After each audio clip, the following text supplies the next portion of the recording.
showing me who I am. You're so good, you help me to understand. We are your sons and daughters. You're such an amazing Father. Thank you, God, for coming to rescue me. You're so good, God, you're everything I need. Every minute of every day, I just wanna say thank you, God. I'm blown away by your love for me. It goes on and never ends. I belong to you, I'm chosen by you.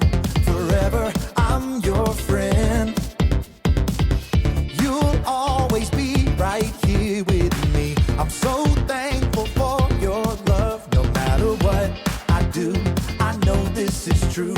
You're by my side, you'll never leave. I wanna thank you, God, for showing me who I am. You're so good, you help me to understand. We are your sons and daughters. You're such an amazing Father. Thank you, God, for coming to rescue me. You're so good, God, you're everything I need. Every minute of every day, I just wanna say thank you, God. You sent your son to set us free. For your love and kindness, I will sing. You sent your son to set us free. For your love and kindness, I will sing.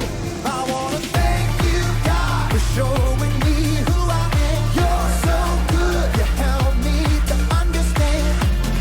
We are your sons and daughters. You're such an amazing Father. Thank you, God, for coming to rescue me. You're so good, God, you're everything I need. Every minute of every day, I just wanna say thank you, God.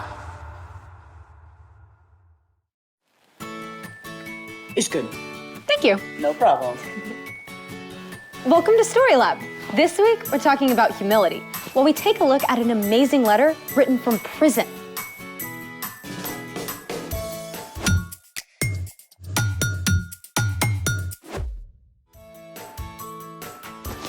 Hey, I'm Sebastian. And I'm Skylar. We're talking about humility, which is putting others first by giving up what you think you deserve. I think one of the best ways of putting others first is by helping them eat well. Like a box of fudge rounds. I was thinking more of tasty veggies. My relationship with vegetables is complicated. How about this vegetable? Are you for real? Yep, world's heaviest carrot, according to the Guinness Book of World Records. That's gonna need a lot of ranch. Then there's this. World's biggest cabbage? Yep, It's like part of some prehistoric jungle. I feel like we should see some dinosaurs roaming past it. speaking of which, It's a Vegisaurus! world's largest mixed vegetable sculpture. Amazing. Slightly terrifying. Our guest today knows a thing or two about veggies. He builds with them? Nope, he grows them. Great.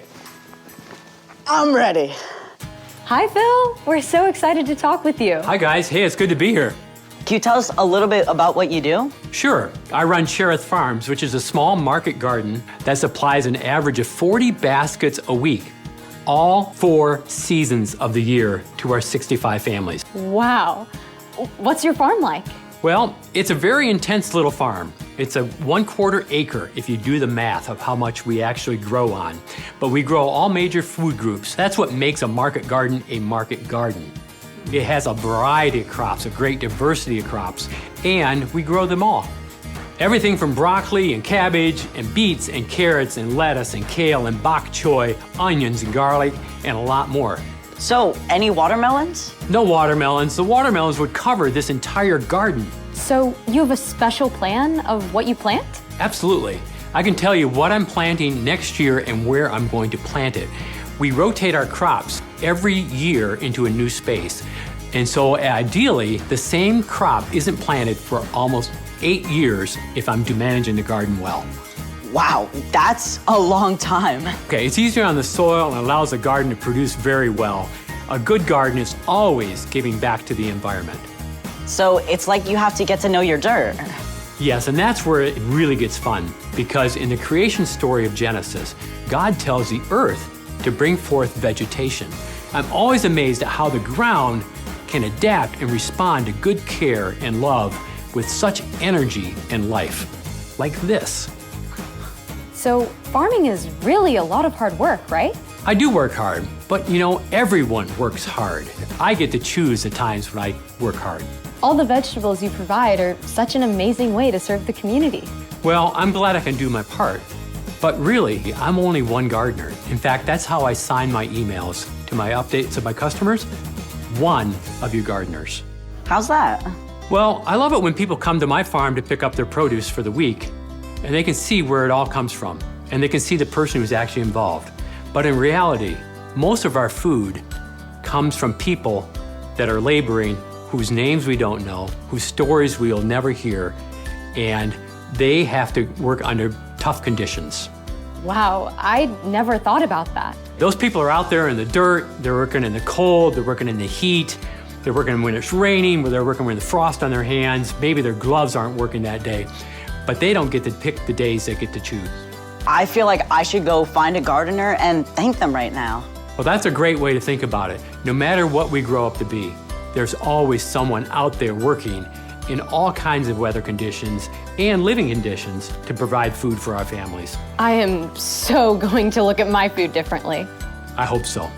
Well, thank you so much for being on here with us, Phil. It was a pleasure seeing you all, and I hope we all have a great day. Bye, Phil. Bye. I want a giant, colorful salad right now. As long as there's plenty of this. I love how Phil reminded us to pay attention to those growing our veggies behind the scenes. Yeah. Now it's time for... The story before the story. Today, we're in Philippians, the 11th book in the New Testament. Philippians is a letter written by the Apostle Paul to the young church he started in the Greek city of Philippi. But before Paul, way back in the beginning, out of a deep, deep love, God made an amazing world. But when people turned away from God, the world was broken. God made a plan to draw people back into relationship. So at the right time, God's very own son, Jesus, came to live among us. When Jesus grew up, he traveled from town to town, teaching and healing. But the religious leaders made plans to get rid of him. Jesus was crucified on a cross and died. But early Sunday morning, Jesus returned to life, and lots of his friends saw him. Which is where our story starts. Hey everyone, I'm Chloe. Hi, Chloe. For 40 days after his resurrection, Jesus spent time with his friends. Then he returned to heaven to be with God. But the news about Jesus spread. More and more people began to follow Jesus, including Paul. Paul traveled all over, starting brand new churches. On one of his journeys, he spent 3 months in the Greek city of Philippi, where he shared the news about Jesus with a businesswoman named Lydia. Lydia welcomed the new church to meet in her home, and it grew quickly, even after Paul was thrown in prison. Paul was released and continued his travels. Several more times, he was jailed for sharing about Jesus, but he used his time in prison to write letters to the new churches. In a letter from Rome, Paul encouraged the Philippians to put others ahead of themselves. Don't do anything only to get ahead. Don't do it because you are proud.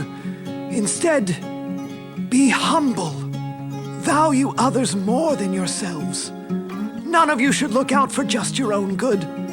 Each of you should also look out for the good of others. As you deal with one another, you should think and act as Jesus did. Jesus is our model. Like the Philippians, we can begin to think and act like Jesus. So, let's take a look at some of the things Jesus did. Jesus showed humility by always talking to God first. Our Father in heaven, may your name be honored. Jesus spent time alone with God, over and over. Jesus took time away from the crowds to ask God for help. He did it before starting his ministry, before choosing his disciples, and before giving up his life on the cross. Jesus submitted all his desires and plans to God. Next, Jesus showed humility by spending time with those who seemed unimportant. Come, follow me. Rather than choosing the most important, well-educated people to be his followers, Jesus chose the overlooked and the outcast. He wasn't worried about looking impressive. Jesus said to show humility by giving in secret. When you give to needy people, don't let your left hand know what your right hand is doing. Then your giving will be done secretly. That just means when you do something good for others, do it quietly. Don't make it a big deal and do it for show so people will think you're all that. Jesus also said to show humility in our relationships by doing more than is required. Suppose someone forces you to go 1 mile. Go 2 miles with them. Jesus taught that when you're told to do something, do it with a great attitude, and then do even more than you have to. In the end, Jesus gave us the most incredible example of humility ever. Paul wrote, In his very nature, he was God. Jesus was equal with God. But Jesus didn't take advantage of that fact. Instead, he made himself nothing. He did this by taking on the nature of a servant. He was made just like human beings. He was humble and obeyed God completely. He did this even though it led to his death on a cross. most of us will never be asked to actually die for someone. But every day, we can look for opportunities to set aside the things we want in order to put others first. Because Jesus puts us first. The end. Gotta be honest, this one is hard. Yeah, I mean, it's just so easy to default to what I want and what I need. That's right. It takes practice to pay attention to what other people need. And then to find ways of putting them first. So, what's our part in this story? Well, because Jesus put us first, we can live forever with him. Instead of living for ourselves, we have the freedom to put others first. Just like Jesus did. Just like how Jesus spent time with people who weren't considered important, you can look for the kid that's trying to make a friend, instead of trying to get the popular kids to like you. Or like Jesus said, to give in secret. You could quietly share a snack with a friend who doesn't have one, and you don't have to make a big deal about it. When your mom asks you to take out the trash, you can take it out and then also empty the dishwasher, just like how Jesus said to go the extra mile. None of this is easy to do in our own strength.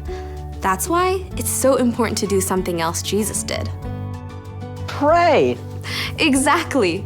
Jesus talked to God first, before anything else. When we take time to do that, we remember how amazing it is that Jesus put us first. Then God can give us the creativity and strength so that we can put others first. I think you've got it. See you next time. Bye, Chloe.